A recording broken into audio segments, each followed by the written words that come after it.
24 तास न उघड केलेल्या जमीन गैरव्यवहार प्रकरणात मुख्यमंत्र्यांनी 24 तासात अजित पवारांचा राजीनामा घ्यावा, तत्काळ एसआयटी बरखास्त करावी. राजीनामा न घेतल्यास उद्या अमित शहांना भेटणार, अंजली दमानी यांचा इशारा. अमेडिया कंपनीच्या प्रत्येक व्यवहारात फसवणूक. LOI जमिनीच्या खरेदीसाठी नाही तर डेटा सेंटरसाठी मागितला होता. दमानी यांचा आरोप. 24 तास न उघडकीस आणला होता गैरव्यवहार. अहंकारामुळे रावणाची लंका जळाली या शिंदेंच्या विधानावर लंका जाळून टाकू म्हणणाऱ्यांकडे दुर्लक्ष करा, फडणवीसांचं प्रत्युत्तर. पालघरमध्ये भाजप विरुद्ध शिवसेना लढत.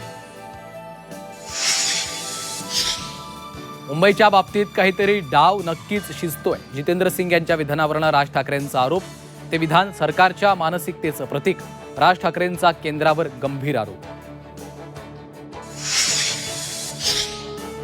आपल्या नगरविकास खात्यात माल आहे, मंत्री गुलाबराव पाटलांचं विधान. 1 तारखेला रात्री बाहेर झोपा, लक्ष्मी येणार आहे. गुलाबराव पाटलांच्या विधानाची चर्चा. मालवणमध्ये भाजप कार्यकर्त्याच्या घरावर निलेश राणेंची धाड. कार्यकर्ता पैसे वाटप करण्याच्या तयारीत असल्याचा राणेंचा आरोप. एकनाथ शिंदे पुन्हा मुख्यमंत्री होतील, दादा भुसेंचा नंदुरबारमधल्या सभेत दावा. जनतेच्या मनातील मुख्यमंत्री एकनाथ शिंदेच. भुसेंच्या वक्तव्यानं चर्चांना उधाण.